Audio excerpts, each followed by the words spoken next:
Today on the show, you and I discuss Jussie Smollett and how Kamala Harris's dad referred to her as a fraudulent stereotype.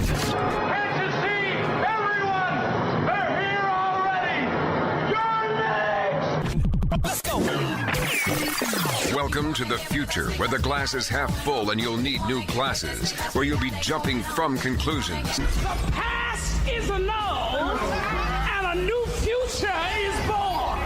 Never before in history has so much meant so little to so many.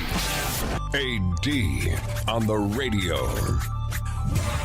So you are, of course, innocent until proven guilty. But if you are like everybody I've spoken to about this, you kind of have to admit you saw it coming.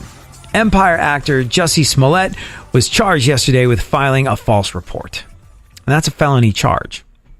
A felony charge that means Jussie Smollett could be looking at up to 3 years in prison.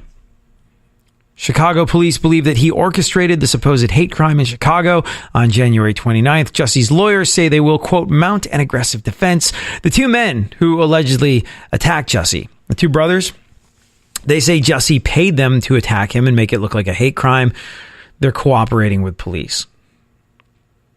What's interesting is everyone will say they saw this coming, but so many people I've spoken to about this have said, why? Why would he do such a thing? And I'll explain it to you in no uncertain terms. I had no idea who Jussie Smollett was before all this happened. I've never seen Empire. A lot of my friends watch it, but I don't know anything about the show. I don't know anything about the characters on it. I don't know who plays who on that show, and I did not, until any of this happened, know who Jussie Smollett was. And I guess he was on the verge of putting out some new music. He was also on the verge of renegotiating a contract with the folks over at Empire, and he's going for a higher dollar amount. And, you know, the higher your profile is, the more money you're worth in his circles, and that's it. Why would somebody do such a thing? Well, it's horrible, awful, and egregious if he lied about a hate crime. It's horrible, awful, and egregious if he cried wolf, thereby diminishing every other claim of a hate crime to come after this. That's genuinely terrible. I don't think there's legal action. I don't think there's a charge for that. But if you're going to hold him accountable for filing a false police report, hold him accountable if in fact he is guilty. If you're going to hold him accountable for lying to the police and filing a false report, hold him accountable for the damage he's done to equality in America. Hold him accountable for every single instance of somebody reporting a hate crime after this and not being taken seriously because of him. Hold him accountable for being the boy who cried wolf that made the lives of people with actual wolves at their door that much more painful and difficult. Anyways, there's these newly obtained videos. They show the brothers buying ski masks and a red hat at the store the day before the attack. The two men who allegedly attacked Jussie say he paid them to attack them and make it look like a hate crime. They're cooperating with police. One of them is also believed to have bought the rope that was placed around Smollett's neck during the attack. And it does appear to be backfiring in pretty spectacular form. Apparently, this was motivated by a desire to raise his profile, help him be more successful in show business, help him get more money from the show Empire. And apparently, the folks over at Fox are pretty sure that they're going to suspend Jussie from Empire. It is not going well. He was arrested, like we said yesterday, 3 weeks after he claimed he was a victim of this racist, homophobic attack. He was also charged with disorderly conduct as well. He posted a $100,000 bond. He was released. He's got to surrender his passport so he can't flee the country.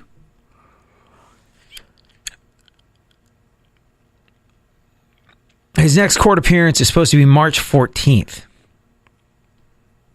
Now, the guy who had some pretty powerful things to say about this was Chicago Police Superintendent Eddie Johnson. At a press conference, he said Jussie Smollett took advantage of the pain and anger of racism to promote his career. I'm left hanging my head and asking why. Why would anyone, especially an African-American man, use the symbolism of a noose? Accusations within this phony attack received national attention for weeks. Celebrities, news commentators, even presidential candidates weighed in on something that was choreographed by an actor.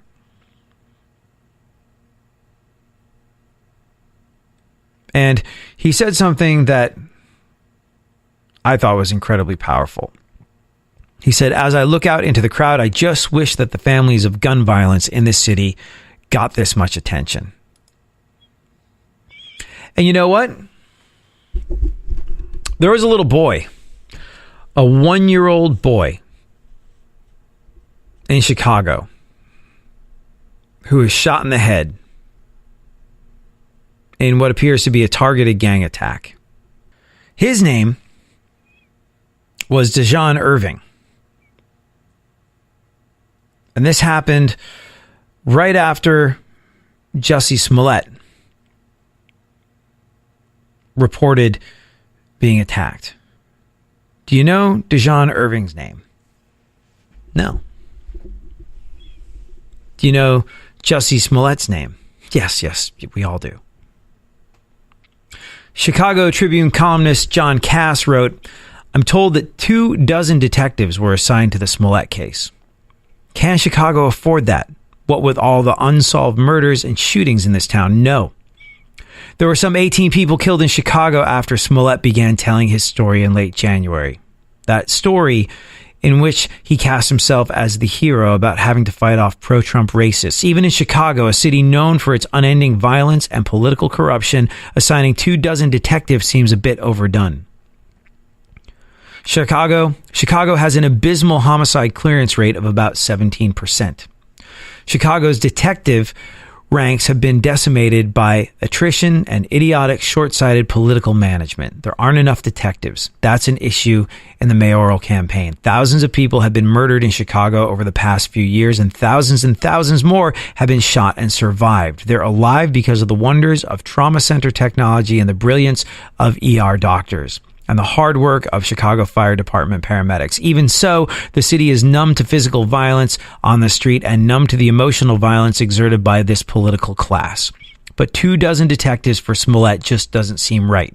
Make no mistake, I'm not blaming the detectives or the city of Chicago's police department. They work for a politician. His name is Mayor Rahm Emanuel, who famously announced a few years ago that the crisis is a terrible thing to waste. A few weeks ago, after Smollett began telling his tale, in which he's the hero fighting oppression and hatred, a 1-year-old child was shot in the head. It looked like a street gang may have been targeting his mother. She's been shot before. The child, Dejon Irving, is on life support. I don't think there were 24 detectives assigned to Dejon Irving's case. But he's not a star to be used by politicians in pursuit of power. He's not a symbol. Politicians don't tweet his name. He's just a little boy from Chicago shot in the head. Real radio. 104.1. Where the left and right come together for fundamental truths. AD on the radio, on Twitter at ADSXE. So did you see what Kamala Harris's dad had to say about her? Kamala Harris is in a rough spot. She is, of course, a Democratic hopeful for president of these United States of America in the year 2020. And you know what? I like her chances. Of all the Democrats that are hoping to get the nomination for president of these United States of America, I'd say she's at least in the top 200. She's picking up some steam. But she's in a weird spot. It's an interesting one because, well, some African Americans have apparently been questioning Kamala Harris's blackness. She's running to become the first black female president. Early in the days of her campaign, however, she had to answer questions about, and I quote, the legitimacy of her blackness. If you do a quick Google search on her, you're going to find all these stories circulating suggesting that she's not African American because her parents are immigrants and she spent some of her childhood in Canada. And she went on what may be the biggest hip hop radio show in the country, the Breakfast Club, a little while back. And they asked her about that. She said, "I'm black and I'm proud of being black. I was born black. I will die black. I'm not going to make excuses for anybody because they don't understand." She said, "I think they don't understand who black people are. I'm not going to spend my time trying to educate people about who black people are because right now, frankly, I'm focused on, for example, an initiative that I have that's called the Lift Act. That is about lifting folks out of poverty." And you know what? People that question her say that she's not black enough, she's not African American enough. The idea that she's running to be the first black woman to be president, it shouldn't even factor in. You want to vote for anyone to be president of these United States of America? Do it not because of their gender. Do it not because of the color of their skin. Do it because you think that they would legitimately be the best president, that they would be able to get the job done, that they would be able to be a servant of the people in the appropriate way. Now, with all this identity politics stuff, I get it. I get it that folks that are in the minority, folks that are in minorities that have been at a disadvantage or persecuted, well, it's reasonable to go, "Oh, it'd be really great to have somebody that understood my perspective a little bit more in a position of power and influence." I get that. I understand that. But with all this stuff, I just want to get it out of the way. We had our first black president. Good. That's no longer an issue. If we have our first black female president, good. Those things should no longer be an issue. Like, the idea of a female president is this revolutionary thing here in America. And to me, I kind of don't get the big freaking deal, only because I grew up in England. When I was a little kid and we moved to England, Prime Minister was Margaret Thatcher. So I grew up with the highest power in the land being a female. And I was so young when it happened that, she was already prime minister when I moved there. But I was so young that, well, it never once registered to me that it was a big deal to have a female in power in the highest political office in a country. Here it still is, and it's something that we are shamefully, woefully behind on. The idea that someone's a female doesn't play into things whatsoever in England. You think that we're so far ahead of the rest of the world, but in some ways we're really not. And, with all these sort of identity politics things, I like to just get it out of the way, so we can move on and start. It's so funny because people don't want to be judged, and rightly so. We talk about equality on the show all the time. People don't want to be judged based on the color of their skin. People don't want to be judged based on their sexuality. People don't want to be judged on their gender, and nor should they be. Yet, it's important to have someone who is black, who is a woman, who is perhaps homosexual, who is perhaps all of these things that people don't want to be judged on, elected. And I get that. I understand how it happens. But with all this stuff, I just hope we can get it out of the way so we can move on. It is beneath us to have the issue of the gender of our leader be a concern in this country. It is beneath us. It is something that should have been dealt with years and years and years ago. And sadly, it's not. So it becomes a talking point. She's running for president. She would be the first black female president. This shouldn't be an issue. This should have been something that was dealt with in our grandfather's times and our grandmother's times. But sadly, it's not. We're where we are in our personal evolution as a country with regard to this sort of thing. So it is a big deal that she's black and female and running for president. So much of a big deal that she's actually had to take some heat for not being black enough. She feels like she shouldn't have to explain herself or justify her blackness, nor should she. It shouldn't be part of the conversation. But to many people, it is. But she man, she's not having an easy go of it. Only because, well, did you see what her father said about her? This is not the kind of rah-rah you want from your pops as you're trying to make your way in the world. We got to rewind a little bit to the fact that she talked about smoking weed and listening to Tupac on that big hip-hop radio show, The Breakfast Club. And I guess while she was saying, I don't have to justify my blackness, she was kind of sort of, I don't know, saying some stuff that maybe wasn't true in order to appear, for want of a better expression, down. She said that she smoked marijuana on their show. And it being a music show, the host of The Breakfast Club had a perfectly reasonable question.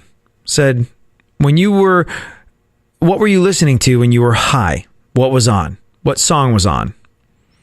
And she said, definitely Snoop and Tupac for sure. She was talking about smoking pot in college. Now, there were some people that did a little bit of math, then ran to the internet and went, hold on, if she's this old, she probably, she graduated Howard University in 1986. She finished law school in 1989, but Snoop Dogg and Tupac's first albums didn't come out until 1993. Something doesn't add up. She said that she doesn't feel like she has to justify her cultural identity to anyone, but she appears to be lying about what record she was listening to when she was smoking pot in college. So, yeah, it's a weird one. Did she lie and say she was listening to Snoop and Tupac in order to legitimize her cultural identity among people who she must be able to count on in her voter base if she is to make any real headway amongst the hundreds upon hundreds of people that are now presidential hopefuls in the Democratic field for 2020? Did she lie about it? Yeah, it kind of sort of seems like she did. Now, the hosts of The Breakfast Club say they wanted to humanize her, and they kind of feel like it was okay what she said.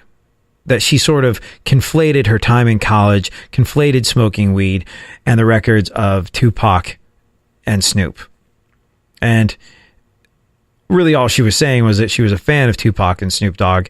She did smoke weed while in college, and she is relatable and has been effectively humanized by talking about these things.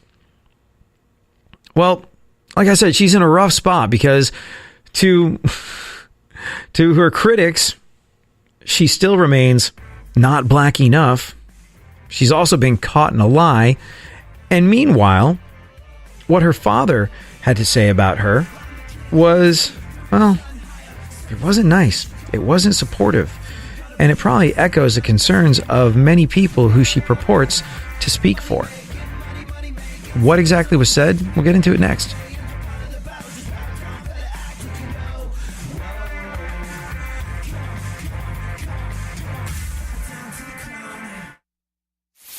For more stimulation and less irritation, 9 out of 10 doctors choose KPRC AM 950. Houston's more stimulating talk radio.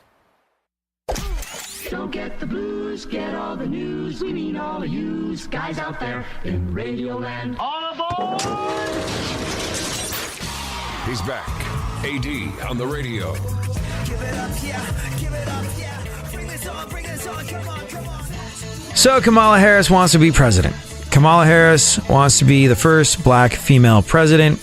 Kamala Harris has caught some heat from folks for not being black enough. The African American community has said, hey, you lived in Canada. You're not African American enough. You're not black enough. And she said, I don't feel like I have to justify my blackness. And I say, nor should she. But hot on the heels of her saying, I don't feel like I have to justify my cultural identity, she went on a hip-hop radio show and said, oh man, I totally used to smoke weed while I was in college, listening to Snoop and Tupac. people were very quick to say, hey, you graduated from university in 1986. You graduated law school in 1989. Little quick math. No. Snoop and Tupac didn't put out records until 1993. Therefore, you're lying in an attempt to appear humanized, relatable, and or down to some people that doubted your cultural identity. So she's in a rough spot there. However, it gets even rougher. It gets even rougher when you find out what her own father had to say about her. And her father said this, but I would hazard a guess that he speaks for a lot of folks that were kind of horrified by her behavior on The Breakfast Club. When she acknowledged using marijuana in her youth during that radio interview, she said, yeah, half my family is from Jamaica. Are you kidding me? The implication being, hey, half my family's from Jamaica. Therefore, of course, I smoked pot in college. But among the wildly unamused by these statements was her Jamaican dad. His name's Donald J. Harris. And, well, Donald J. Harris is a guy who I think worked really hard to get where he was and probably had to deal with stereotypes like Jamaicans are pot smokers his entire professional life. So it didn't go over too well. When she was on that nationally syndicated hip-hop show, The Breakfast Club, she talked about her pot smoking and said, of course, she smoked weed when she was younger because half her family was from Jamaica. Now, her dad, like I said, had to work very, very hard to get where he was because he's an emeritus professor of economics at Stanford University.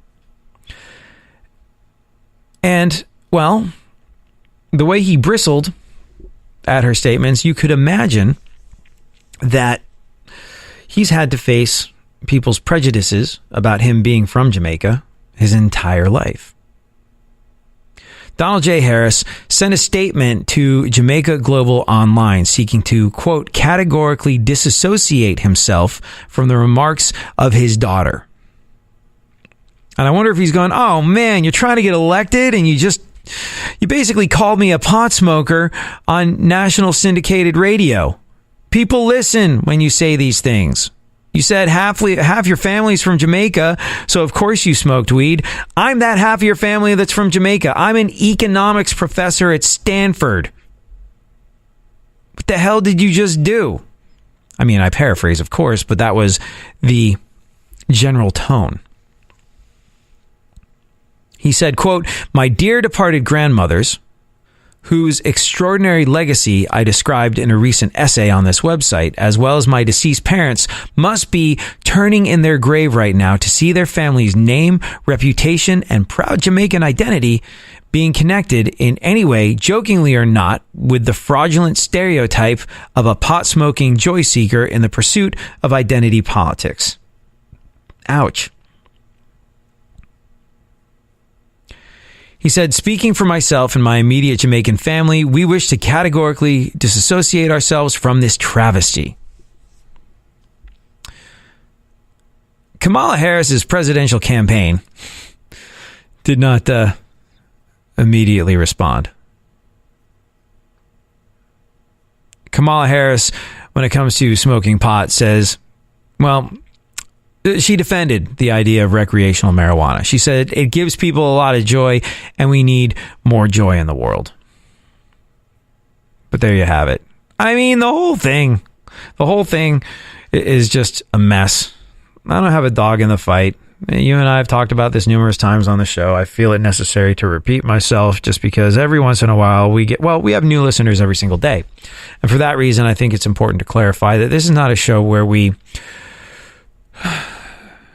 certainly don't play identity politics. We kind of don't play politics whatsoever. It's weird. I don't know how this happened to me. I don't know how it happened to me. I mean, I'm very happy for the success of the show. I'm very happy for each listener that we get. I'm very happy for each new station that we add. This is really, really cool. I'm very happy that this little sort of desire to get into some sort of spoken word radio after I spent a good majority of my life being in rock radio appears to be going somewhere. It's great. It's gratifying. It's flattering. And when people tune in and listen, I'm very happy. But I have to kind of restate, I guess, the mission of this show on a regular basis because we have new listeners all the time. And the mission is, we try and gather as many different people with as many different perspectives into one place so we can have a conversation and learn from one another. This is not about taking sides. This is not about poking holes in political opposition. This is not about the echo chamber that is the political landscape in 2019. This is not about the way a lot of other talk radio programs are, about getting into a room full of people that already agree with you, screaming and shouting and having them go, "You're so right, you're so right, you're so right. You just make a lot of sense. You're so right." No. This is about inviting discussion. This is about feeling as though when we have somebody in the room that believes something different than us, we are going to learn something. This is about really listening when people feel differently than us because, well, it's going to help us get where we're going, all of us, if we learn why a person feels the way they do politically. But it's so freaking weird that I wound up doing what I do, political radio, just because I'm not really all that interested in politics. I'm not really interested in politicians. I think these are vague abstractions that should have as little to do as possible with real life. Republican, Democrat, these are just buckets that people that want your votes like to put you in. These are buckets that we put ourselves in because we feel the need to be a part of a crowd. These are just buckets that other people want to put us in because, well, it makes them feel comfortable. Simple narrative for a simple people. Politics. Left, right, Republican, Democrat. Identity politics. Based on religion, race, sexuality, gender, any of the above. People need to define you. People need to feel comfortable with you. And we've gotten to a point in society where we kind of feel like we need to belong. We need to figure out who we are. We need to know what our identity is. But you know what? None of it matters. It really doesn't. Politics are part of life. It's important that we participate in our democracy. But at the same time, everybody just needs to settle the hell down. Everyone just needs to recognize that it's not about whether you vote Democrat or Republican. It's about how you treat the people around you. It's about how you make your way in the world. It's about how successful you are at observing the golden rule of treating others the way you want to be treated. This is America, damn it. This is America. A country founded supposedly on the idea of individual liberty. Your freedom as an individual to choose to do the things that make you happy. Your freedom as an individual to take part in the pursuit of happiness. Where have I heard that before? Oh, life, liberty, and the pursuit of happiness. Doing the things that make you happy. And you know what? We've become a nation of joiners. We've become a nation of people that want to put each other in boxes, and then we immediately want to put ourselves in a box. So we make other people comfortable. And so we feel like we belong. And so we feel like we've got a handle on our own identity. And I got to tell you, it doesn't matter. It doesn't matter if you identify as a Republican or a Democrat. It doesn't matter who you vote for. It matters how you treat the people that you interact with, that you meet, that you know every single day of your life. And so all this stuff, the identity politics, is Kamala Harris black enough? Did she just paint her entire family and the people of Jamaica with an egregious and offensive stereotype? Yeah, maybe. Who knows? But if you're like me, You'll do your best to pop some popcorn, enjoy the soap opera that is the Democratic primary race as it unfolds, and recognize that no matter how you're planning on voting, the important thing is that you're cool to the people around you. That's it. The end. End of story.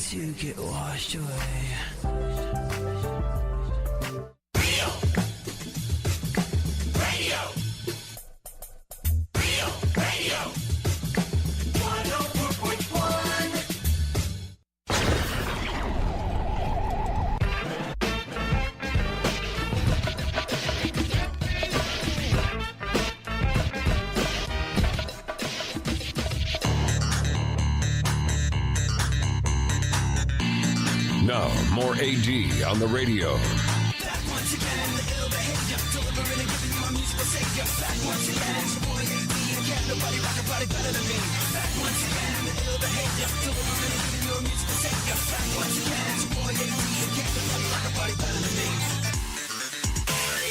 So you and I will discuss the events of today in our segment My Witness News in just a little bit. But here's the thing I wanted to talk to you about super quick before we do.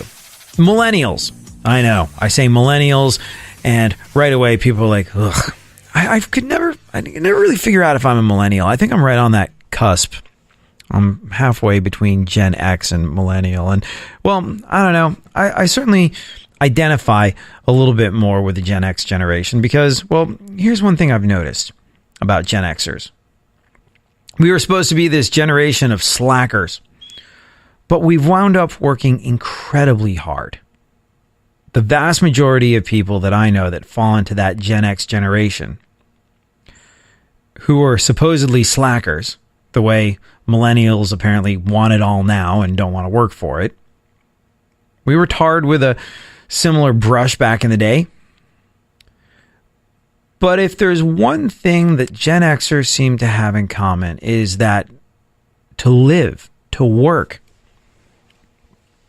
you have got to really hustle your ass off in this day and age.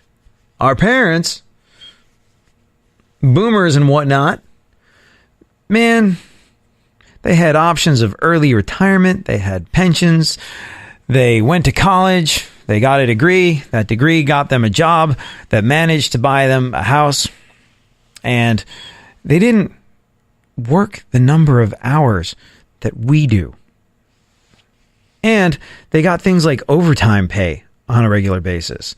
Now, a company will do literally everything they can to avoid paying overtime.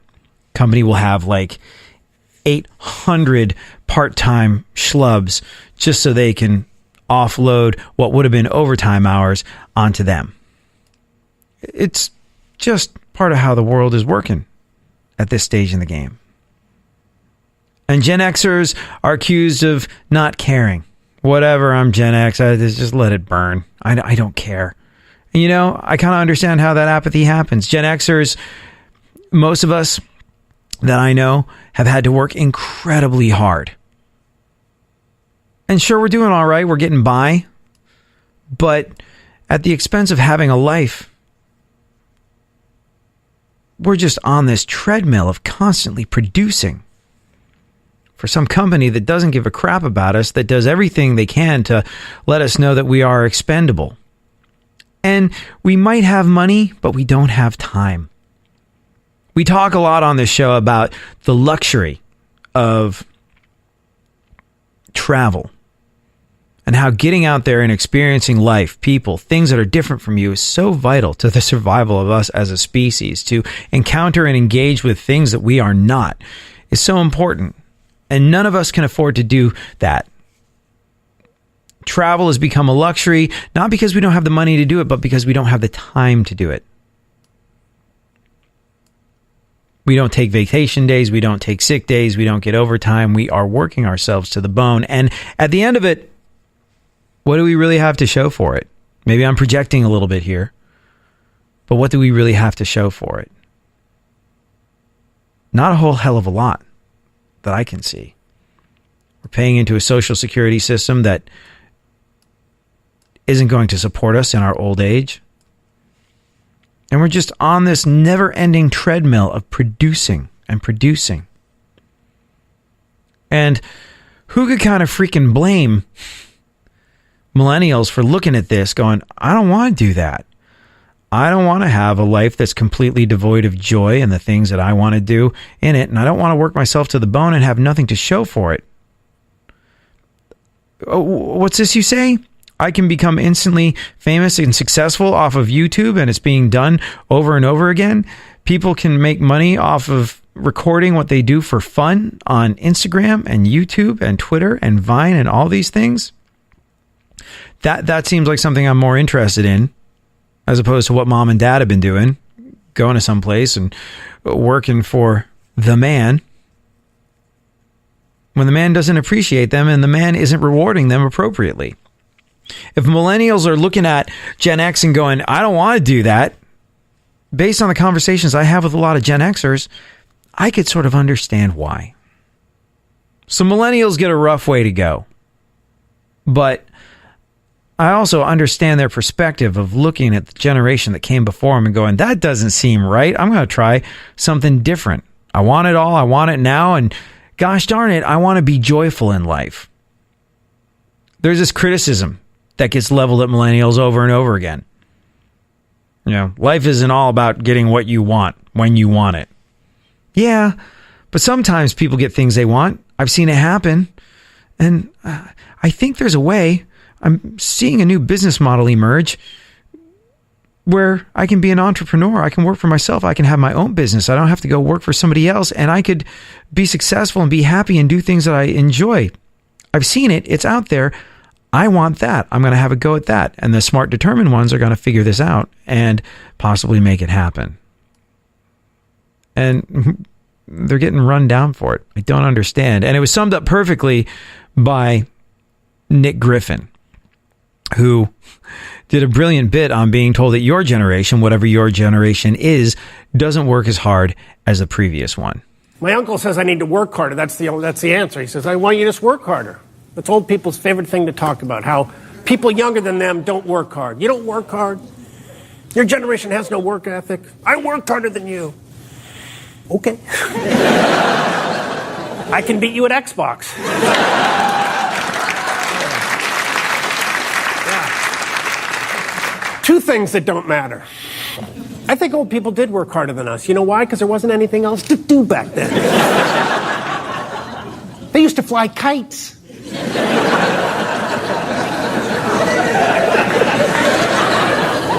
It's easy to be a hard worker when the alternative is checkers. But I got real distractions. I got a cell phone. I got a computer. I got video games. They had yo-yos. Do you know how bored you have to be to play with a yo-yo? I'd rather work. But you know, there's a real world and valid point to this.